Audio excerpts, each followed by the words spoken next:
खाने के लिए इंतजार करती हूँ। कभी खाते हैं, कभी नहीं खाते हैं, गुस्से में दूर फेंक देते हैं, कहीं खा के आए हुए होते हैं, मुझे कोई पता नहीं। उनको ऐसी हालत में देख के तो मैं भी बावरी हो जाती हूँ। मैं भी बोलती हूँ, मुझे भी बहुत गुस्सा आता है। मुझे क्रोधित देख के और क्रोधित होता है तो मेरी पिटाई शुरू कर देता है।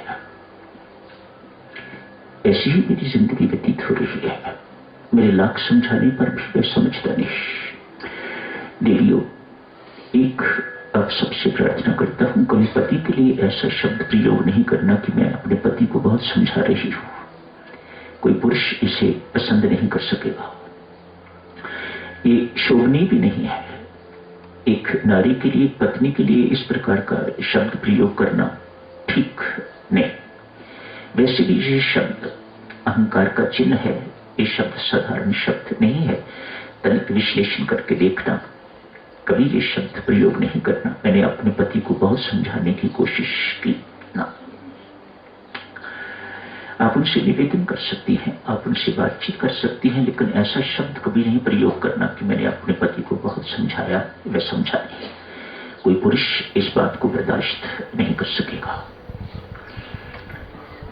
बाबा पूछते हैं, ऐसा करने से कुछ फर्क पड़ा? नहीं बाबा, कोई फर्क नहीं पड़ा, बल्कि स्थिति दिन प्रतिदिन बिगड़ती ही गई। मैंने अब उपवास रखने शुरू किए। कुछ दिनों से उपवास रख रही हूं। हो सकता है कुछ इस उपवास का, इस व्रत का कोई प्रभाव पड़े। कितने दिन हो गए हैं उपवास करते? बाबा ने पूछा। कहा लगभग 1 सप्ताह हो गया है उपवास रखते हुए। अच्छा, क्या इससे तेरे क्रोध पर कुछ फर्क पड़ा कि नहीं पड़ा? नहीं बाबा, क्रोध फर्क नहीं। तो जैसे ही शराब पी के आता है मैं क्रुद्ध हो जाती हूं। तो महात्मा उसे समझाते हैं, देवी तेरे समझाने से और उपाय करने से, उपवास से यदि तेरे क्रोध पर कोई फर्क नहीं पड़ा तो तू कैसे अपेक्षा कर सकती है कि तेरे पति के व्यवहार पर, स्वभाव पर फर्क पड़ेगा? देवी को समझाते हैं, यदि स्थिति ठीक करनी है, घर के हालात, घर का वातावरण ठीक करना है, मेरी माता सज्जनों सब सुन, यदि आप चाहती हो कि आपका घर नरक न रहे, स्वर्ग बन जाए, वैकुंठ बन जाए, तो बाबा कहते हैं पहले अपने आप को सुधारो। जब तक आप अपने आप को नहीं सुधारोगे, आप दूसरों में सुधार की अपेक्षा नहीं रख सकते और नरक होगा भी नहीं। बाबा ठोक बजा के कहते हैं तू सब कुछ करके देख ले, जब तक तू अपने आप को नहीं सुधारेगी तब तक तेरे घर के हालात ठीक नहीं होंगे। ऐसे व्यक्ति देवियों जिनकी इस प्रकार की आदत हुआ करती है, उन्हें अपने दोष दिखाई नहीं देते, अपनी बुराई उन्हें दिखाई नहीं देती। वह आसपास की जो परिस्थितियां हैं उनमें दोष निकालते हैं, आसपास के जो लोग हैं उनमें दोष निकालेंगे, हालात में दोष निकालेंगे, अपने में उन्हें दोष दिखाई नहीं देते। जो बुद्धि देवियों अपने दोष न देखने दे पर दोषों में व्यस्त रहे, देखने में व्यस्त रहे, उस बुद्धि को दुर्बुद्धि कहा जाता है। ये आपको शांति देगी, उदासी देगी, बेचैनी देगी, परमात्मा से विमुख करके रखेगी और अंत में पश्चाताप के अतिरिक्त, नरक की यातनाओं के अतिरिक्त कुछ नहीं मिल पाएगा। बुद्धि क्या है? एक दुर्बुद्धि की उदाहरण आपने देखी। सुधार अपना करना है। मैं तो ऐसा मानता हूं देवी सज्जनों, जिंदगी में इतना ही सिलेबस मिला हुआ है, व्यक्ति दूसरों के सुधार की जिम्मेदारी ना दे, ये परमात्मा ने हर एक को नहीं दी हुई है, लेकिन हर एक को अपने सुधार की जिम्मेदारी तो दी हुई है। अपने आप को सुधारो तो यूं समझ लीजिएगा कि आपका जिंदगी का जो सिलेबस है वह पूरा हो गया। आपके विचार शुद्ध होंगे, आपका व्यवहार शुद्ध होगा, आपका स्वभाव शुद्ध होगा, तो समझ लीजिएगा आपने बाजी मान ली। बच्चे लोगों, महिलाओं, बहुत टीवी नहीं देखनी, ये रोग है टीबी। इसको संत महात्मा कहते हैं ये टीवी नहीं है, टीबी है, टीबी। ऐसा रोग है इसे। ऐसा नहीं कि बिल्कुल इसे देखना नहीं, जरूर देखो, लेकिन वही देखो जिनसे आपके विचार मलिन ना हो। इतना संयम तो राम राम जपने वाले पर होना चाहिए, क्या मुझे देखना है और क्या नहीं देखना है। सारा दिन बच्चा टीवी के आगे बैठा रहेगा तो वह गंदगी भी देखेगा, कुछ एक आदि अच्छी चीज आएगी तो वह भी देखेगा, तो फिर गंदगी का प्रभाव जो मन पर पड़ता है वह तो सत्यानाश करके रहेगा, वह आपके विचारों को मलिन करके रहेगा, वह आप अपने विचारों को बहुत दूषित करके एक प्रदूषण का वातावरण आपके दिमाग में बन जाएगा। जितना मर्जी आप राम राम जप लो, ये इतनी जल्दी प्रदूषण ठीक नहीं होने वाला। इतने गहरे संस्कार हुआ करते हैं इन कुविचारों के, इन दुर्विचारों के। ये कोई अभी के नहीं है, ना जाने फिर कब के। जो सोए पड़े हुए होते हैं पिछले जन्मों के, वो भी जागृत हो जाते हैं, आप लेके आए हुए होते हो तो मानो आपके अंदर इन दुर्विचारों का भंडार सा बन जाता है। फिर जाप क्या करेगा वहां पर? कितना जाप कर सकोगे आप एक जीवन में कि आपके दुर्विचार ठीक हो जाए? अतएव संयम रखो देवियों। क्या देखना है मुझे, कितना देखना है, क्या नहीं देखना, बस बुद्धिमत्ता क्या है। ऐसा क्षण, एक राजा के 3 पुत्र हैं, एक को उत्तराधिकारी वह चुनना चाहता है। प्रथा के अनुसार ज्येष्ठ पुत्र को उत्तराधिकारी बनना चाहिए, लेकिन राजा के मन में कुछ और है। मैं योग्य को उत्तराधिकारी बनाऊंगा, ज्येष्ठ को नहीं। ज्येष्ठ नालायक भी हो सकता है, बड़ा नालायक हो सकता है, वह मेरा उत्तराधिकारी बनने योग्य नहीं है।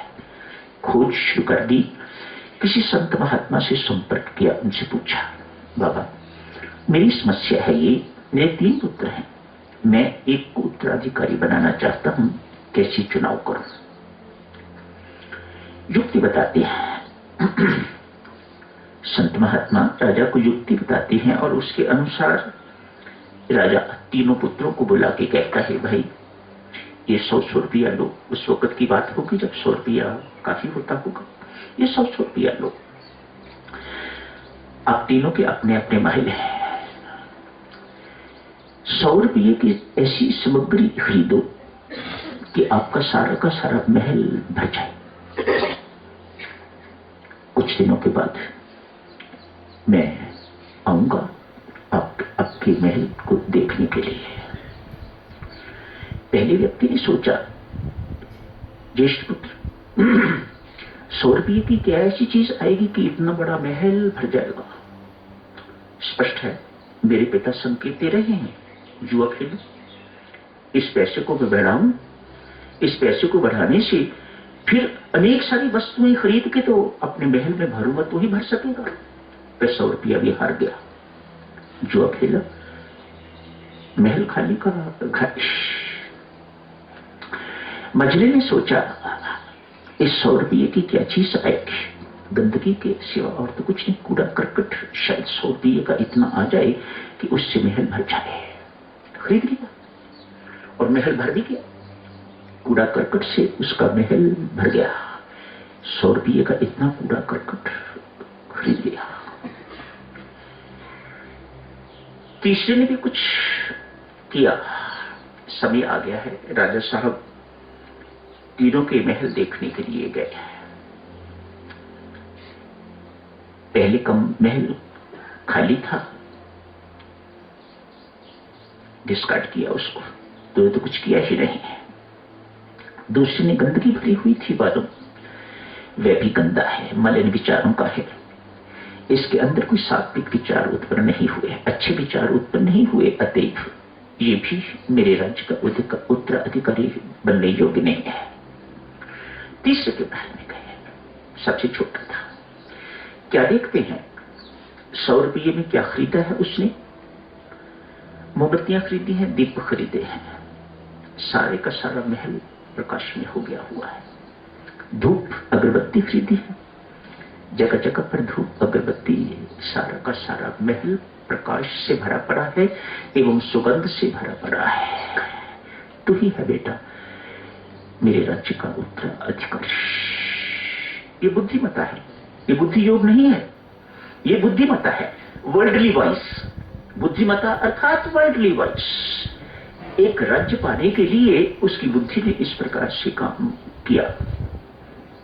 कल आपसे अर्ज की जा रही थी, गीता जी के 30वें अध्याय में भगवान ने शब्द प्रयोग किया है यज्ञार्थ कर्म करने के लिए, यज्ञ कर्म करने के लिए, अर्थात निष्काम कर्म करने के लिए, सकाम नहीं। यज्ञ भी हो लेकिन सकाम भी ना हो, उत्कृष्ट यज्ञ ना हो, धन द्रव्य पाने के लिए यज्ञ ना हो, अपनी मनोकामनाएं, सांसारिक मनोकामनाएं पूर्ण करने के लिए अपनी यज्ञ ना हो। इसलिए गीता जी का यज्ञ बड़ा अलग यज्ञ है। सामान्य हवन इत्यादि करना गीता जी का यज्ञ नहीं है, निष्काम कर्म गीता जी का यज्ञ। आज एक राजा के 100 पुत्र हैं, उसकी भी यही समस्या है, किसी एक को उत्तराधिकारी बनाना है। राजा बहुत समझदार है, अतएव क्या किया है, कहा बेटा कल सारे के सारे प्रीति भोज करेंगे, इकट्ठे बैठ के आप खाना खाओगे। यज्ञशाला कहिए, पाकशाला कहिए, किसी में भी यही बैठ के इकट्ठे भोजन, बढ़िया भोजन बनाया राजा ने, हुक्म दिया मेरे पुत्र में भोजन करना है, बढ़िया से बढ़िया भोजन, स्वादु से स्वादु भोजन 100 के लिए तैयार कर दिया। थालियां आगे परोस दी गई है। जैसी थालियां आगे परोसी हैं, साथ ही साथ शिकारी कुत्ते भी छोड़ दिए। शिकारी कुत्तों को देख के, शिकारी कुत्तों का तो एक ही काम है, भौंकना और काटना, भौंकना और काटना, भौंकना और काटना। अतएव सभी के सभी राजकुमार अपना खाना छोड़ के तो भागे, सबकी भूख प्यास खत्म हो गई, उड़ गई। कौन अपने आप को कटवाने के लिए बैठा है? रोटी बाद में खा लेंगे, कहीं और जाके खा लेंगे, ना सही।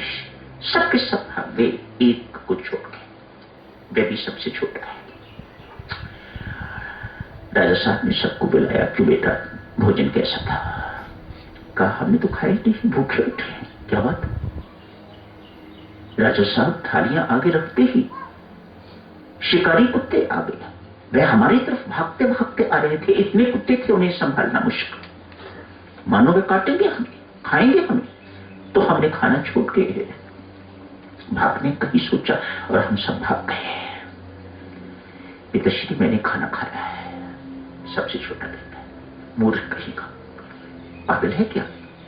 क्या तुम्हें डर नहीं था कि कुत्ते काटते? नहीं। फिर क्या किया तूने? कहा पिताश्री जैसे तो कुत्ते मेरे सामने आते थे, मैं एक ग्रास उठाता था, अपनी रोटी तोड़ता था, पूरी जो कुछ बनाई हुई थी उनके आगे फेंक देता था, कुत्ता खा के भाग जाता था, चला जाता था। मैंने आराम से खाना खाया।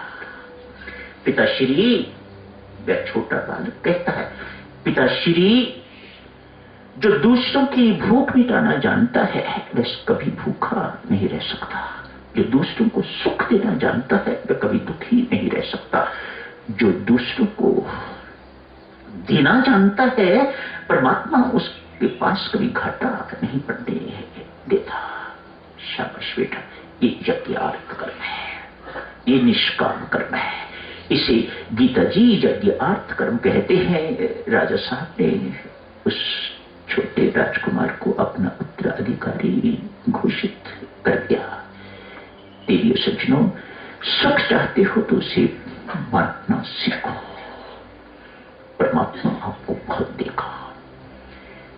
प्रेम बांटने की चीज, सुख भी बांटने की चीज।